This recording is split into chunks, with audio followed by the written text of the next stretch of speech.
కూడా ఎమ్మెల్యేనే సార్. ఇందాక కేఎస్ ప్రసాద్ అన్న మాట్లాడుతుంటే ఇలాంటి వాడు అసెంబ్లీలో ఒక ఎమ్మెల్సీ స్థానంలోనే ఉంటే అక్కడక్కడ అసెంబ్లీని కడిగేస్తాడేమో అని అనిపిస్తుంది. సార్ మేమందరం ఎందుకు ఎమ్మెల్యేలు అవ్వము? ఎందుకంటే మా దగ్గర డబ్బులు లేవు కాబట్టి. మరి ఇప్పుడు విరాళాలు ఇవ్వండి, ఒక ₹1,00,000, ఒక 2,00,000, ఒక 2 నెలల జీతం అంటే, ఒక 2 నెలల జీతం అంటే మాకా డబ్బులు లేవంటారు. కానీ ఎలక్షన్ ప్రచారం లక్షల్లో కోట్లలో జరుగుతుంటే ఈరోజు ఒక ఒక ఒక మంచి ఉత్తమ అధ్యాపకులు ఎప్పుడు రాజకీయాలు చేయలేదండి. సొసైటీని మార్చాలన్న థింకింగ్ ఉన్నటువంటి ఆవిడ ఒక గొప్ప ఎమ్మెల్యే అయితే ఆ ఊరిని అలా ఎలా చేస్తాం? ఓన్లీ ఎలక్షన్ టైంలో అయితేనే ఖర్చు పెడతాం, ఆ తర్వాత మా దగ్గర డబ్బులు ఎక్కడ ఉంటాయి? ఏముండవు. అది కూడా తెలుసా సార్? ఎవరికంటే వారికి ఖర్చు పెట్టరు. చెప్పినట్టు వినే వాళ్ళు దొరికితేనే వాళ్ళకి ఎమ్మెల్యే టికెట్ ఇస్తారు. అబ్సల్యూట్లీ. చెప్పినట్టు వినకుండా ఎమ్మెల్యే అయ్యాక మళ్ళీ తోక జాడిస్తే అబ్బా వీళ్ళతో కష్టం, వీళ్ళు రూల్స్ మాట్లాడతారు, వీళ్ళు చెప్పినట్టు వినరు అని అనుకుంటే మళ్ళీ ఆ టికెట్ కూడా రాదండి. సో అంత వంగి నమస్కారాలు పెట్టడం కంటే ఇప్పుడు కేఎస్ ప్రసాద్ గారు మాట్లాడిన దానిలో వాస్తవం ఉందంటారా? మొత్తానికి వాస్తవం ఉందంటారా? యాక్సెప్ట్ చేస్తారా? ఇప్పుడు పవన్ కళ్యాణ్ గారు ఆరంభ సూరత్వం అనే మాటకి ఏమంటారు మీరు?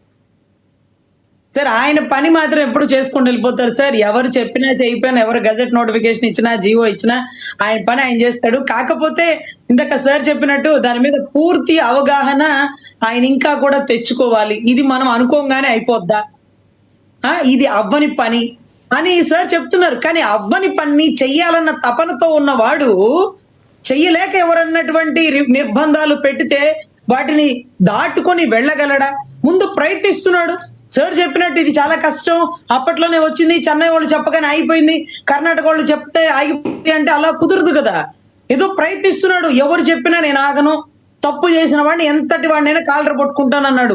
ఆ ఎంతటి వాళ్ళు అనేది ఇప్పుడు ఒకళ్ళ తర్వాత ఒకళ్ళ పేర్లు బయటకు వస్తుంటే ఓహో వీళ్ళు కూడా ఈ కేసుల్లో ముద్దాయిలా, వీళ్ళు కూడా ఈ కేసుల్లో అనుమానితులా, అయితే ఏమవుతుంది చార్జ్ మెమో అన్నాడు అనుకోండి. ఒక్కొక్క ఎంప్లాయీ లేకపోతే ఒక్కొక్క ఎమ్మెల్యేలు దీనికి సానుభూతి పరులు. అసలు ఆ చెవిరెడ్డి భాస్కర్ రెడ్డి గారి కాన్స్టిట్యున్సీ అయితే ఎప్పుడు ఎర్రచందనం.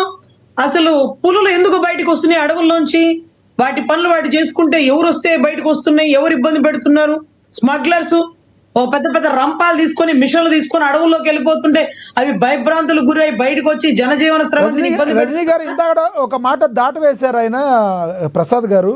చంద్రబాబు నాయుడు గారు మొత్తం కాల్ చేసి వచ్చారు అప్పట్లో, పవన్ కళ్యాణ్ గారు ఇప్పుడు ఏం కొత్తగా వేసింది ఏమి లేదు అన్నారు. కానీ జగన్మోహన్ రెడ్డి గారు ఎందుకో దాని గురించి వెళ్ళలేదని మీరు ఎందుకు ఏమనుకుంటున్నారు? జగన్మోహన్ రెడ్డి గారు ఆ దిశగా ఎందుకు ప్రయత్నం చేయలేదంటారు వాళ్ళని ఎర్రచంద్రాన్ని కట్టడికి? ఆయన ఎప్పుడు చెట్లు నరకడాన్ని ఊరుకోడండి. ఆయన అసలు చాలా ప్రోత్సహిస్తాడు. ఆయనకి రోడ్డు మీద అడ్డం వచ్చినప్పుడే నరుకుతాడు. అసలు మీకు తెలుసా అండి 2019 ఎండింగ్ లో ఎర్రచందనంలో ఒక పెద్ద స్మగ్లర్ అండి, వీరప్పన్ పేరు మనకి ఎలా గుర్తుంటుందో ఆయన పేరు నాకు గుర్తుండదు, కేఎస్ ప్రసాద్ అన్న గుర్తుండొచ్చు.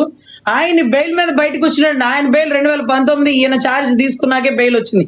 బెయిల్ వచ్చాక ఆయన చేసినటువంటి వీరోచిత కార్యక్రమం ఏంటంటే వైఎస్ఆర్సీపీ పార్టీని పెంచి పోషించినారు. తర్వాత చాలా మంది టీడీపీ వాళ్ళని, ఆ పార్టీ వాళ్ళని వైసీపీలోకి జాయిన్ చేసినాడు. మిథున్ రెడ్డి గారిని పలుమార్లు కలిసినాడు. కానీ మీరు టక్మని అడిగితే ఆయన పేరు నాకు గుర్తుకు రాదండి, ఎందుకంటే వీరప్పన్ పేరు ఉన్నది గుర్తు, ఇంకే పేర్లు ఉండట్లా. కానీ అప్పట్లో చాలా డిబేట్లు చెప్పేదాన్ని, అప్పుడే ఎందుకు బెయిల్ వచ్చింది, బెయిల్ వచ్చాక వైసీపీకి ఎందుకు సపోర్ట్ చేసినాడు, ఒక పెద్ద రెడ్ శాండిల్ స్మగ్లర్ నేరగాడు మిథున్ రెడ్డి గారితో ఎందుకు ఫోటోలు దిగుతున్నాడు, ఎందుకు ఢిల్లీకి వెళ్ళి పలుమార్లు కలుస్తున్నాడు, పార్టీలో కీలక పాత్ర ఎందుకు పోషిస్తున్నాడు, ఎందుకు మనం పుష్ప1, పుష్ప2ల్ని పెంచి పోషించాలి, కట్ చేయండి ఆ పుష్పాలని అన్నట్టుగా ఈ రోజు గౌరవ పవన్ కళ్యాణ్ గారు వచ్చారు. ఆయన ఎంతవరకు చేయగలుగుతారో, ఎక్కడ అవరోధాలు వస్తాయో అవి దాటుకొని వెళ్ళగలడా, లేకపోతే కట్టెలు తెంచుకునేటటువంటి ఆవేశంతో తప్పుని ఖచ్చితంగా కట్ చేపిస్తారా? పుష్పాలు ఇంక ఉండవా?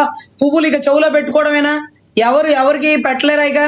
సో ఇవన్నీ కూడా రానున్న రోజుల్లో తెలుస్తాయంటారు. Right madam, right. మరి కాసేపట్లో వస్తాం.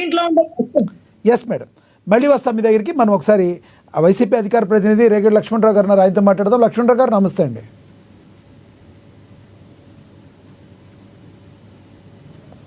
లక్ష్మణరావు గారు నమస్తే అండి. పవన్ కళ్యాణ్ గారు రెడ్ శాండిల్ స్మగ్లర్స్కి అయితే ఒక అల్టిమేటం అయితే జారీ చేశారు.